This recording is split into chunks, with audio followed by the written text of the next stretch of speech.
एक आंकड़ा जो न सिर्फ गिना जाएगा बल्कि गढ़ेगा चुनावी भविष्य। एक सर्वे जो जाति नहीं बल्कि सत्ता के समीकरण को तय करेगा। उत्तर प्रदेश में भारतीय जनता पार्टी एक बड़ा सियासी दांव खेलने जा रही है। जाति आधारित जनगणना को लेकर ऐसा जमीनी अभियान जो अगले 1 साल तक चलेगा और हर उस दरवाजे पर दस्तक देगा जहां अब तक आरक्षण, कल्याण, प्रतिनिधित्व की गूंज अधूरी रही थी। क्या ये रणनीति बीजेपी को ओबीसी वोट बैंक की नई पकड़ दिलाएगी या विपक्ष में पीडीए मॉडल का जवाब बनकर उभरेगी ये कवायद? नमस्कार, मैं अंजलि मिश्रा, आप देख रहे हैं 24 अड्डा न्यूज। 2027 की राष्ट्रीय जनगणना के साथ साथ प्रस्तावित जाति आधारित जनगणना अब केवल आंकड़ों का मामला नहीं रह गया है, बल्कि ये राजनीतिक दलों के लिए जमीनी समर्थन हासिल करने का अहम औजार बनती जा रही है।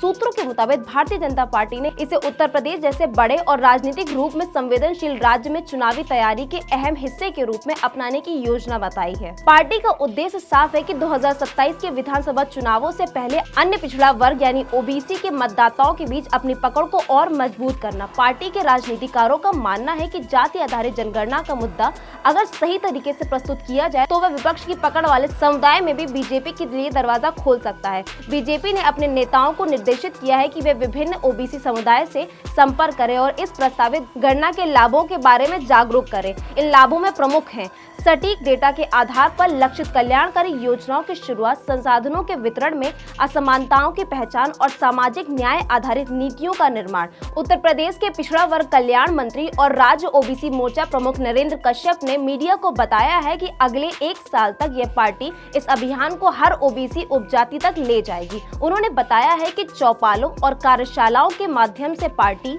जमीनी स्तर पर संवाद को शुरू करेगी और उपेक्षित समुदायों को मुख्य धारा में लाने की कोशिश करेगी। विश्लेषकों का मानना है कि चौपाल और कार्यशालाओं जैसे मंचों पर इस्तेमाल बीजेपी की बॉटम अप रणनीति का हिस्सा है, जिसमें पार्टी सत्ता के शीर्ष से नहीं बल्कि जमीन से जुड़े हाशिए पर पड़े समुदाय में संपर्क कर रही है। इस तरह पार्टी अपनी छवि एक जमीनी और समावेशी उत्तरदायी संगठन के रूप में गढ़ना चाहती है। जाति जनगणना समाजवादी पार्टी और कांग्रेस जैसे विपक्षी दल एक प्रमुख चुनावी एजेंडा रहा है। इन दलों ने सामाजिक न्याय और प्रतिनिधि के मुद्दे को उठाकर ओबीसी समुदाय में अपनी पकड़ को मजबूत बनाया है। 2024 के लोकसभा चुनाव में सपा ने पिछड़ा, दलित, अल्पसंख्यक पीडीए फॉर्मूले ने बीजेपी को गंभीर नुकसान पहुंचाया था, खासकर यूपी में। बीजेपी अब उसी एजेंडा को अपने तरीके से दोहराने जा रही है। पार्टी का मकसद है कि वह जाति जनगणना के मुद्दे पर विपक्ष को एक तरफा बढ़त ना लेने दे। इसके लिए वह 2025 के पंचायत चुनाव और 2027 के विधानसभा चुनावों को लक्ष्य बनाकर जमीनी जुड़ाव बढ़ा रही है। भाजपा ओबीसी समुदाय के भावात्मक जुड़ाव बनाने की रणनीति पर भी काम कर रही है। महाराजा सुहेल देव और अहिल्याबाई होलकर जैसे ऐतिहासिक ओबीसी नायकों को पार्टी ने हाल ही में अपने प्रचार अभियान में शामिल किया है, ताकि समुदाय को उनके गौरवशाली अतीत की याद दिलाई जा सके और जाति आत्मसम्मान के जरिए समर्थन को जुटाया जा सके। पार्टी सूत्रों के अनुसार बीजेपी अपने अभियान को केवल जाति प्रतिनिधित्व तक सीमित नहीं रखना चाहती है, बल्कि इसे विकास और राष्ट्रीय एकीकरण से जोड़ने की कोशिश भी करेगी। यह संदेश देने का प्रयास होगा कि जाति गणना सामाजिक कल्याण और बेहतर शासन के लिए एक साधन है, न कि विभाजन की रणनीति। बीजेपी इस अभियान के दौरान प्रधानमंत्री गरीब कल्याण अन्न योजना, उज्ज्वला योजना, आयुष्मान भारत और पीएम आवास योजना जैसे कार्यक्रमों में लाभार्थी सूची में ओबीसी समुदाय की हिस्सेदारी को रेखांकित करेगी। इसका मकसद यह दिखाना है कि पार्टी ने पहले भी ओबीसी समुदाय की बेहतरी के लिए ठोस कदम उठाए हैं। इस बीच कांग्रेस भी मैदान में उतर रही है। पार्टी 14 जून से 15 जुलाई तक हर जिले में भागीदारी न्याय सम्मेलन आयोजित करने की योजना बना चुकी है। यह आयोजन विशेषकर ओबीसी समुदाय को ध्यान में रखकर डिजाइन किया गया है, ताकि सपा के साथ संगठन में मिली ताकत को एक स्थायी वोट बैंक में बदला जा सके।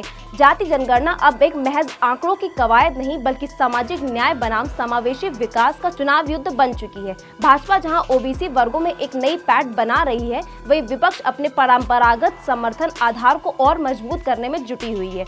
2027 के यूपी विधानसभा चुनाव में सामाजिक गणित की परीक्षा बनेंगे, जिससे नंबर जातियों की गिनती में तय होंगे। उत्तर प्रदेश की राजनीति एक बार फिर राजनीतिक न्याय, प्रतिनिधित्व, कल्याणकारी योजनाओं के इर्द गिर्द घूमती हुई नजर आ रही है। जाति जनगणना का मुद्दा अब केवल आंकड़ों की गिनती नहीं बल्कि राजनीति अस्तित्व और भविष्य की सत्ता का समीकरण बन चुका है।